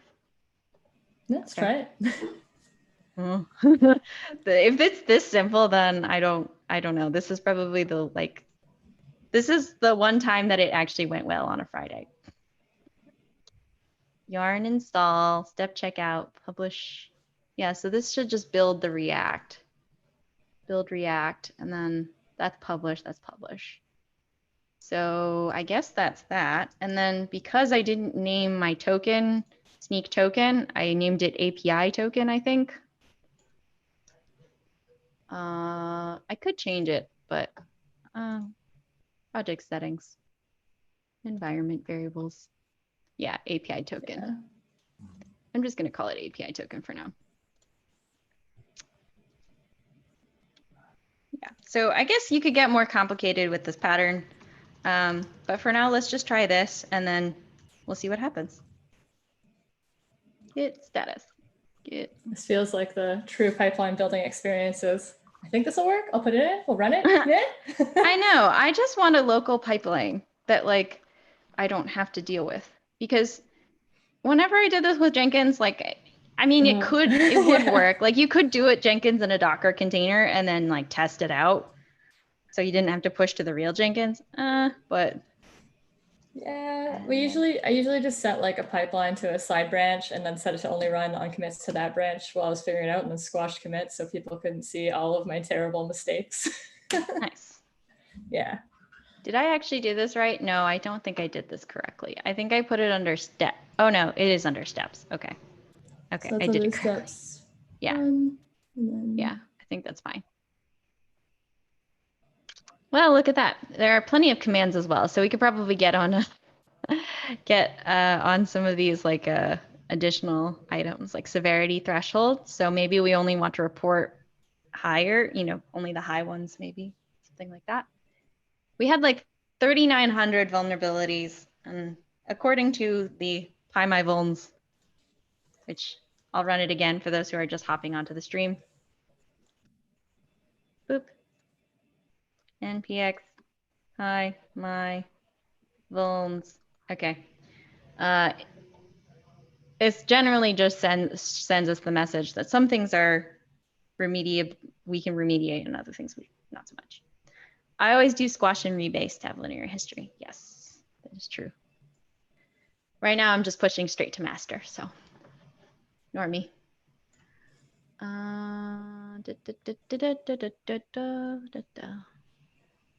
Yeah, I know. I'm pushing straight to master. I've always pushed straight to master, okay? Like, I don't know. I know there's like, but I've always done, no, the thing is I've always, for the most part, there have been a couple times where in an infrastructure team, we've done feature branching and it worked out. But like most of the time we would end up doing continuous delivery.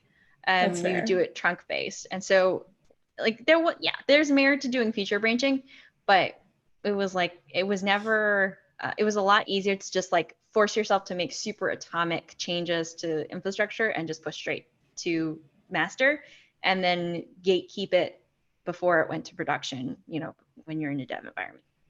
But I get the feature branching thing. I know it's controversial. Don't at me. Don't at me about pushing to master. I know. Trunk base, Yeah. our feet in trunk base. Yeah. There was a dev that I worked with that like reflexively did force pushes every time to master. And we were working and somebody tried that and rewrote a month of history and then panicked and found a dev that happened to have the last month of work. So I'm pretty spooked about pushing to master now. Career mishaps.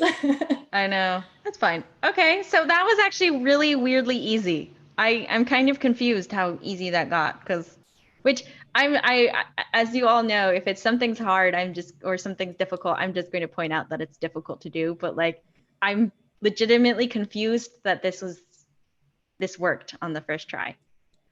This is how I felt when I like turned console connect on the first time. I was like, wait, what? It's just that's it?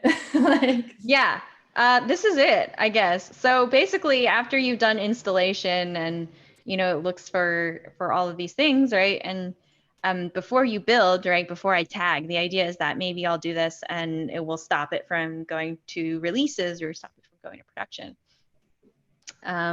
Yeah, that was weirdly fast. But yeah, now there's like a nice little issues with no direct upgrade or patch. So at least I know. But I wonder though, like so let's say I don't really feel like regular expression denial of service is something that fits in my pipeline, or like can I make exceptions? That's what I wonder. Like ignore certain reported ones? Yeah. Possibly. Like that would be kind of nice to do. Let's see. Let me increase the size. It's a little small here. Okay. Monitor on build. Protect the app by applying patches in your Snyk app. Only report vulnerabilities. So first, severity threshold. Maybe we update that to high, because here we have a lot of mediums, it looks like, and we only have a couple of highs. So maybe we'll just like apply that to highs only. I think that's a fair assessment. Sounds reasonable. Oh, I did something. What did I do? Paste it wrong. Severity threshold. High. Okay. All right, what's the other thing? I don't know if we can just like ignore it though, right? Like there's nothing that says that we ignore it. Fail on issues. Might arguably be for the best though, because it's kind of like then you could just go ignore a bunch of them and be like, I don't want to deal with this. Now you're losing the visibility. I guess so. Yeah, it's true. But like, what if it is something that's not patchable, and in which case it would be blocking from going to production or something? That's a good question. I don't know. Well, git status, git add CircleCI, git commit, only alert on severity on high vulnerabilities. By the way, I have not gotten out of practice of writing more descriptive commit messages. For some reason, I like cannot let that go. I don't think I'm ever gonna be able to let it go after I got the habit. Like. Okay, so this is going to build and release. Eventually, like the idea is that maybe you'll add more stages. There are some other ones that you could add more stages to, but in this particular situation, we don't have that many stages to add. But I don't know, did this ever import, or it's just thinking? Oh no, it got imported. What do you know? I think it was the package JSON. Oh, see, look, open a fix PR. All vulnerable projects. This is pending. So this is what Liran mentioned before. So fun note, if you do this on JavaScript repositories, you must have a yarn lock or package lock, but you cannot have both because they're now being managed by two package managers. So as you can see, regular expression denial of service. And in which case, could I open a fix PR? Let me just click that. Could I open that fix PR? It's thinking. Well, I mean, I guess that means it's a little bit easier, right? In some regards, like I could just run this and say like, oh yeah, it works out for me, So as you can see, there's two ways to do it. And they were pretty easy. Yeah, they were both pretty easy actually. Minus some nuances in like what in onboarding the project, but other than that, it's pretty easy. Nice. So in theory, if I add like a PR or something on this, then it could also trigger it. But right now it's thinking all the same information. So if you look at the CircleCI pipeline, same information. Wow, that was a lot easier than I thought it would be. Honestly, I thought it would take a lot longer. I have painful memories of the last time I tried to build any kind of vulnerability scanning. So I'm like, oh, this is nice. Mm-hmm. I know. I wonder with I guess we could add the container build in here, and I wonder if we can maybe scan the container build too. So we could try that. Docker build. I didn't. Let me just. I disabled git lens. I forgot about that. Let me go back. Pull requests. Open new tab. Why not add a scan for the container as well? Because why not? Let me just grab this from the CircleCI config. I should have not turned off git lens, but I did anyway. Okay. Let me just publish Docker release. Okay. So I just substituted in some things here. But here we're just building the Docker container for the front end. And this does do sort of it does push, but I'm not going to try to do a push. But in this case, let's just add the orb and see if maybe we can do a container scan. Because I think that's also something that the orb supports as well. So, yeah. But I guess like the last time I did scanning was with key.io. Like, so it would basically scan the container, but it wasn't necessarily scanning the dependencies. And that required a lot of interesting patterns to retrieve the vulnerability information. Okay, target Docker file. Oh, with params Docker scanning. Okay, so I can scan the image name here, or yeah, I guess I could just scan the image there. Docker image name. Well, what do you know? Good job, Snyk, on this orb. I appreciate it.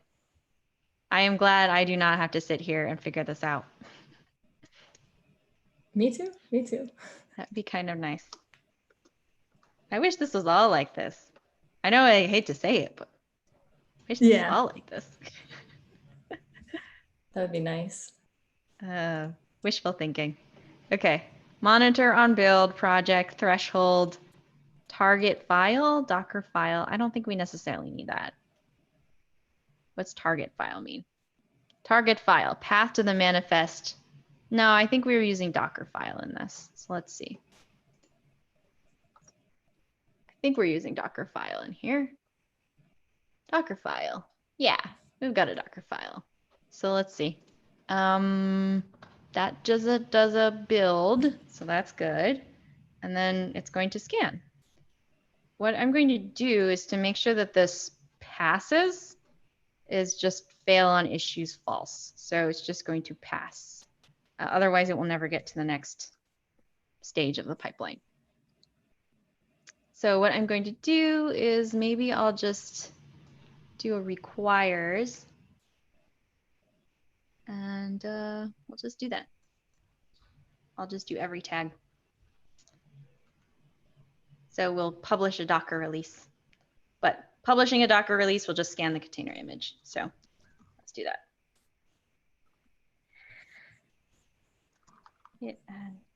Git commit, add stage to scan Docker image. All right, so I guess we have 5 minutes left. Usually, like, it's all the way up to the wire. We're like trying to figure out what to do, or we're still trying to get it to work. But this is the first time I think we've, like, at least accomplished like the smallest thing very early, which is a good statement to the tools and to how easy it is.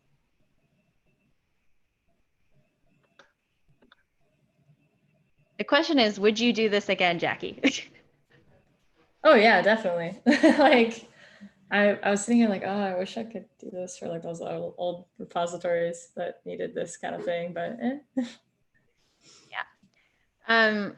I guess, how did it feel to have to like take a break from like HashiCorp tooling and learn JavaScript security and web security?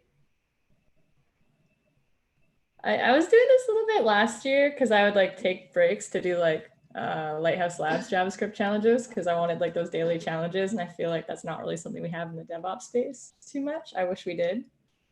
I don't know how chat feels about it, but I don't know if they've heard the question yet or. There's a little bit of a lag, so I'm just wondering like how many of these things that we apply back, right, to things in. It's very strange. Like, I feel like this is a lot of stuff that we could apply back to, whether it be like vault roles, or it be like console ACLs, or Terraform configuration. I feel like if we like, there is a possibility that you can make it easier too, right? To say there's a Sentinel policy set that scans, you know, Vault and Terraform and tells you like you probably don't really want to have everybody accessing root prefixes in Vault, or you don't want to be doing like 000 TCP all in Terraform. Hey, your security groups are open. Did you mean this? I feel like we need a better VS Code, like several VS Code extensions for this. Like, just, I should be able to like look over it and be like, oh, look, what do you know? That'd be cool. Problem. Yeah, pretty cool. All right, well, this is building. It's also, I don't even know where this is right now. Oh, there we go. It's checking out code. All right, well, it's testing, found one issue. So remember, we updated this to high security. So it only alerts on high vulnerabilities, as you can see here, it did. But you also have some other bits and pieces of this that it's looking at. So it's been fixed. We said, we'll just pass it for now. So that way we don't have to think about it. And that way we can actually get to publishing a Docker release, but I don't actually know what's going on right now. It is running Snyk monitor for continuous monitoring. So I think it's actually, oh, there we go. Well, I think it's probably because it's reading it here, but no currently. So there's a upgrade or patch to fix these solutions or issues, and then there's nothing for this regular expression or denial of service attack. So we're not going to fix it right now, but at least we know. Well, anything else we should recap, Jackie? That's a good question. I've got like, it's one of the first ones I was taking notes during. So I have this whole page of notes of stuff I want to look into after. Nice. I mean, yeah, I don't really know what the specific recap would be right now. Yeah, like, well, I don't know. It's like, what was the coolest thing you learned? I don't even know. I mean, like one of our big goals was wanting to find a way to make security easier and not feel like it was just a gateway or something that like took time away from everything else. And I think having a tool like this would have let us be able to actually get security into the pipeline because that was easy. That's not like sprints worth of effort to put in. Yeah, it was really interesting to me because I felt like it's like JavaScript is like a very complicated space, at least for me, because there's so much of a community behind it and it's so widespread, right? Like they've done some really interesting things to basically scale security management, or they've done some very interesting things to, scale how they collaborate from a security standpoint. And it's really cool to see that some of these things that maybe we should be applying to improving a developer experience, but also shifting it left in other ways. It's kind of nice to have that cross-pollination to be able to say, oh, I saw this happen here. I wish this was kind of the experience that I had while developing this. So I am really glad we asked Liran to come on and teach us a little bit about it. And for those who are curious to learn more, you can always backscroll the chat to find all of the links. You can also check out the PyMyVulns, which is the pie chart